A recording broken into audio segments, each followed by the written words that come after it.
नमस्कार, मैं वैद्य प्रशांत तिवारी, धर्म आयुर्वेद क्लिनिक भोपाल की ओर से। हमारी जो श्रृंखला है जिसमें हम सिस्टमिक डिसऑर्डर्स और सिस्टम के वाइज जो डिजीजेज हैं उनके ट्रीटमेंट यंग वैद्यों में किस तरीके से शुरू किए जाएं, उस पर ये श्रृंखला आधारित है। इसमें सबसे पहले जो हमने सिस्टम लिया है वो है नर्वस सिस्टम, यानी कि सेंट्रल नर्वस सिस्टम। उसमें जो डिसऑर्डर्स हमने अभी तक कवर किए हैं उसमें है अभी तक जो हमने कवर किए हैं उसमें सबसे पहला था जनरलाइज बॉडी पेन। फिर हम स्पेसिफिक पेन्स के ऊपर आए, क्योंकि पेन जो रिएक्शन है वो जनरली नर्वस सिस्टम में देखा जाता है। आज का जो हमारा टॉपिक है वो काफ़ी कॉमन होते जा रहा है, दैट इज माइग्रेन।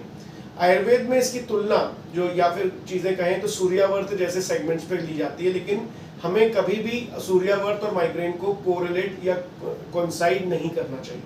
हमें बेसिकली ये देखना चाहिए कि माइग्रेन में सिम्टमोलॉजी किस तरीके से हो रही है। सिम्टम्स जो है वो परसिस्टेंट जो हेडेक है वो उसके तरीके से पेशेंट बताता है। पेशेंट ये कहता है बार बार कि मेरे को एक बार पेन शुरू होता है तो 12 घंटे या 13 घंटे तक रहता है। सीवियर वैरायटी का पेन रहता है। जब तक पेन रहता है जब तक वॉमिटिंग सेंसेशन आती है और साथ ही साथ कॉन्स्टिपेटेड सिचुएशन बनती है।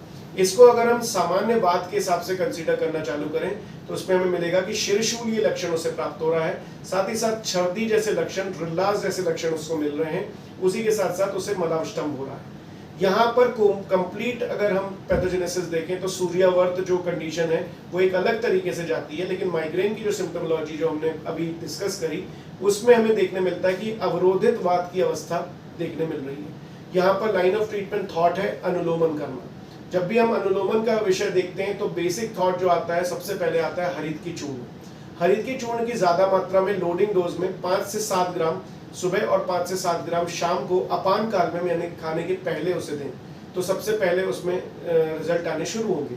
अब दूसरी दिक्कत ये कि वात तो बढ़ा हुआ है और अवरोधित भी है, तो यहाँ पर हरित की चूर्ण अकेला ना देके जो भी आप उसका अनुपान दें उसमें आप गुनगुना पानी और गाय का घी उसमें टिंच यानी कि आधे से कम चम्मच 1 गिलास गाय के घी में डालें। ये अनुपान के साथ में अपान काल यानी कि भोजन के पहले उसमें लें। ये आपका फर्स्ट लाइन ऑफ ट्रीटमेंट है आयुर्वेदिक दृष्टिकोण से। दूसरा है इसमें स्वर्ण सूत्रशेखर का प्रयोग करें, क्योंकि कई बार पित्त की अवरोधित अवस्था वात के अनुलोमन करने के लिए स्वर्ण सूत्रशेखर की भी इस्तेमाल करा जा सकता है। प्रत्यात्मिक सेगमेंट में शिरशूल वज्र रस का इस्तेमाल करें। अगर आपको nature of work, nature of pain नहीं पता तो आप सिंपली उसमें शिरशूल वज्र रस का इस्तेमाल कर सकते हैं। इसकी क्वांटिटी होगी 125 milligrams, 2 tablet morning and evening. उसके बाद गोदंती का प्रयोग बहुत ज्यादा किया जा सकता है। किसी भी प्रकार का सर दर्द हो वहां पर गोदंती भस्म का इस्तेमाल आप जरूर करें, अनुलोमन के दृष्टिकोण से भी और शिरशूल के शमन के दृष्टिकोण से भी। अंत में आप पथ्यादि काढ़े का बहुत ज्यादा प्रयोग कर सकते हैं। पथ्यादि काढ़े से फायदा ये रहता है कि जितनी भी अवरोधात्मक अवस्था रहती हैं वो क्लियर होती हैं, और पथ्या का मतलब मैंने पहले भी कहा हरित की है। तो ये इधर आप हरित की चूर्ण का इस्तेमाल करें या फिर आप पथ्यादि वात का इस्तेमाल करें। ये हुआ जनरलाइज ग्रंथोक्त ट्रीटमेंट, जिसमें हम प्रत्यात्मक चिकित्सा यानी कि absolute line of treatment for migraine use कर रहे हैं। फिर पंचकर्म का किस तरीके से प्रयोग करें, यहाँ पर हमें देखने मिलेगा कि वात की दृष्टि है और अवरोधात्मक है तो हमें यहाँ पर पाचक तेलों का इस्तेमाल करना है। सबसे पहले सैचरादि तेल का इस्तेमाल करें शिरोअभ्यंग करने के लिए और नस्य देने के लिए और लोकल ऑयलिंग करने के लिए। सैचरादि अगर आपके पास नहीं है तो सेंधवादि का प्रयोग करें। वो अगर आपके पास नहीं है तो मरीच्यादि का प्रयोग करें। अगर वो भी नहीं है तो त्रिफला सिद्ध तिल तेल का प्रयोग करें। बेसिक में भी अगर आपके पास कुछ भी नहीं है तो आप सरसों का तेल का प्रयोग करें। So it is very easy, but line of treatment shiroabhyanga and साथ साथ में नस्य में आप उसको 2 ड्रॉप्स देना है और उसके बाद इमीडिएटली बाद आपको 30 to 40 सेकंड का स्टीम उसे देना है।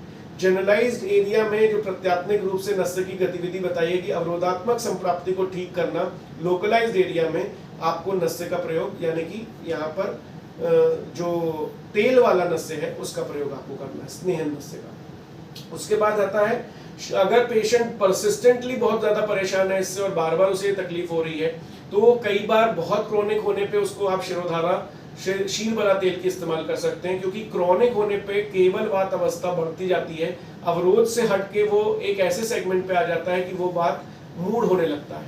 सो आपको वहां पर शिरोधारा का प्रयोग शीलबला तेल से इस्तेमाल करना चाहिए। अगर वो नहीं है तो महानारायण तेल का प्रयोग करें या शुद्ध बला का इस्तेमाल करें, और वो भी नहीं मिल रहा है तो सिंपल तिल तेल का प्रयोग करें। उसके बाद ज़्यादातर हमने देखा कि एक्यूट सिचुएशन में अगर आप टेम्पोरल जोन में इमीडिएटली जलोकावचरण करते हैं या विद्ध कर्म करते हैं तो आपको बहुत अच्छे रिजल्ट मिलेंगे। कुछ वीडियोस हम आपसे शेयर करेंगे जिसमें आपको टेम्पोरल जोन में किस तरीके से जलोकावचरण करना है और वहां पर शंख मर्म के जस्ट बाजू में किस तरीके से विद्ध कर्म करना है, इसके वीडियोस हम आपको अपलोड करते हमारे ही इस YouTube चैनल में आपको देखने मिल जाएंगे। साथ ही साथ पेटेंट मेडिसिन के अगर थॉट लेंगे तो चरक फार्मास्यूटिकल की सिफाग्रिन करके मेडिसिन आती है, 1 tablet morning evening after food, गुनगुने पानी से उसे लेना है। जब आप ये मेडिसिन लेते रहें तो बहुत ज़्यादा चाय का इस्तेमाल नहीं करें, बहुत ज़्यादा लाल मिर्च का इस्तेमाल नहीं करें, बहुत स्पाइसी फूड नहीं खाएं और बहुत देर तक धूप में ना घूमें। साथ ही साथ न्यूरोग्रेक्स करके एक मेडिसिन आती है जो कि जियोटिक फार्मास्यूटिकल की है, उसको 2 tablet morning evening after food लेना शुरू करना चाहिए बहुत आसानी से against the same situation of diet. Lukewarm water का इस्तेमाल करें दवाइयों के लिए। नेजल में भी, नाक में भी अगर आपको पेटेंट मेडिसिन यूज करनी है तो Cephagrain is a very good medicine. अगर वो नहीं मिलता है तो अणु तेल का इस्तेमाल करें। डाबर कंपनी के नेजल स्प्रे आते हैं अणु तेल के, उसका इस्तेमाल आप कर सकते हैं। This is patent segment. उसके बाद इन्वेस्टिगेशन के पॉइंट ऑफ व्यू से अगर पेशेंट बहुत सीवियर हेडेक के साथ आता है तो directly go for the CT scan. अगर ये मत सोचिएगा कि हमें उसको इनिशियली पहले देखना चाहिए फिर मेडिसिन देना चाहिए, आप directly CT scan of the brain ये करवाएं, CBC-ESR कराएं, LFT कराएं, RFT कराएं, स्टूल एग्जामिनेशन कराएं, यूरिन एग्जामिनेशन कराएं। सम टाइम इस टाइप के जो बॉडी पे हेडेक्स हैं उसमें सबसे बड़ा रिस्पॉन्सिबल फैक्टर है नाभिगान धारणी अध्याय को अच्छे से पढ़िए, वहां आप देखेंगे मल और मूत्र के वेग को विधारण लगातार करने से शिरशूल की लक्षण क्रिएट होते हैं और इस टाइप का शिरशूल भी उनके बहुत ज्यादा सेवन करने से, मतलब अगर आप इस हेतु का बहुत ज्यादा सेवन करते हैं तो आपको डेफिनेटली हो सकता है। तो be careful about this also. Patient से फ्रेंकली इस चीज की हिस्ट्री पूछिए। आपका diagnostic as well as treatment आज माइग्रेन के लिए इतना ही, लेकिन आप डायग्नोसिस प्रॉपर्ली करें और ट्रीटमेंट के लिए उनके टाइमिंग एज वेल एज पूरी डिटेल हिस्ट्री लेना बहुत जरूरी होता है। तो नर्वस सिस्टम में माइग्रेन आज का टॉपिक था। आज के लिए इतना ही। धन्यवाद, नमस्कार।